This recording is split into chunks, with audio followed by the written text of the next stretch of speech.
গরম আছে, ঠিক আছে। তো এখানে একদম দুধটা পারফেক্ট গরম আছে। তো দেরি না করে আমি সাথে সাথে দই বীজটা দিয়ে দেব, আর তারপর একটা হ্যান্ড উইক্স দিয়ে ভালো করে মিশিয়ে নেব। গরম দুধে যদি আপনারা দই বীজ দিয়ে এটাকে মিশিয়ে দই তৈরি করেন, সেটা কিন্তু একদম পাতলা দই হবে, ঠিক আছে। ওই যে বলে না চামচে কাটা দই, সেরকম কিন্তু হবে না, একদম পাতলা হবে। তো যাই হোক, এখানে আমি হ্যান্ড উইক্স দিয়ে ভালো করে মিশিয়ে নিয়েছি। এবারে চলুন এই দইটা পাত্রে ঢেলে নেব। তো আজকে আমি একটা কাচের বোলে আর কি দইটা সেট করব। আপনারা যে কোনো পাত্রে এই দইটা কিন্তু সেট করে নিতে পারবেন। আরেকটা জিনিস খেয়াল রাখবেন, যদি আপনারা কাচের পাত্র নেন সেটা যেন হিট প্রুফ হয়, সেটা খেয়াল রাখতে হবে, নাহলে কিন্তু ভেঙে যেতে পারে। তো পুরো আমি দইয়ের মিশ্রণটা দিয়ে দিলাম। এবারে একটা ফয়েল পেপার দিয়ে আমি এটাকে ভালো করে ঢেকে দিচ্ছি। আর যদি আপনারা টিফিন বক্সে সেট করেন, টিফিন বাটির ঢাকনাটা ভালো করে আটকে দেবেন, যাতে করে গরম ভাবটা কোনোভাবেই বেরিয়ে না আসে। আচ্ছা, তো এবারে আপনারা চাইলে এই বাটিটা যে কোনো একটা জায়গায় রেখে দেবেন 8 থেকে 9 ঘন্টার মতো, তাতেও কিন্তু দই সেট হয়ে যাবে।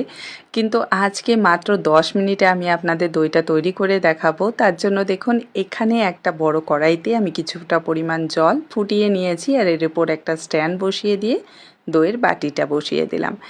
এখন ঘড়ি ধরে মাত্র 10 মিনিট আমাদের এই বাটিটাকে স্টিম করতে হবে, মানে দইটাকে একটু ভাপিয়ে নিতে হবে। এতে করে কি হবে, দইটা খুব তাড়াতাড়ি জমে যাবে। আর দই জমানোর জন্য আমরা সব সময় কিন্তু জানি যে গরম জায়গায় দইটাকে রাখতে হয়, তাহলে তাড়াতাড়ি জমে যায়। আর 10 মিনিট স্টিম করে নেওয়ার পর আমি বাটিটাকে পুরোপুরি ঠান্ডা করে নিয়েছিলাম, তারপর 2 ঘন্টার মতো ফ্রিজে রেখে দিয়েছিলাম। আর এখানে কিন্তু মিষ্টি দইটা খুব সুন্দরভাবে সেট হয়ে গেছে। আমি আপনাদের কাছ থেকে দেখিয়ে দিচ্ছি, এই যে দেখুন কতটা সুন্দর কালার এসেছে, তার সাথে কতটা পারফেক্টভাবে এটা সেট হয়েছে। আমি বাটিটা উল্টে দিচ্ছি, তাও কিন্তু দই পড়ে যাচ্ছে না। ঠিক এরকমভাবেই আপনারা দই তৈরি করে নিতে পারবেন। নিশ্চিন্তে থাকুন, না দুধ নষ্ট হবে না চিনি। প্রথমবারেই একদম পারফেক্ট মিষ্টি দই তৈরি হয়ে যাবে। আমি আপনাদের কেটেও দেখিয়ে দিচ্ছি, যাতে আপনারা ভালো করে বুঝতে পারেন যে কতটা সফট আর কতটা ক্রিমি এই দইটা তৈরি হয়েছে। বানানোর সাথে সাথেই শেষ হয়ে যাবে। যা গরম পড়েছে, মিষ্টি দই গরমে কিন্তু খেতে অসম্ভব ভালো লাগে। আর দই যদি ঠিক এরকম ঘরে তৈরি করা একদম ফ্রেশ হয়, তাহলে তো আর কোনো কথাই নেই। আর দই কাটার পর আপনারা দেখতেই পারলেন কোনো রকম কিন্তু জল ছাড়েনি।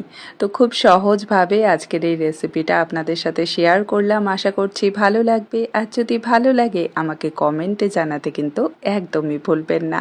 দেখা হবে আপনাদের সাথে আরেকটি নতুন সহজ আর মজাদার রেসিপি নিয়ে। ভালো থাকবেন, সুস্থ থাকবেন। Bye bye.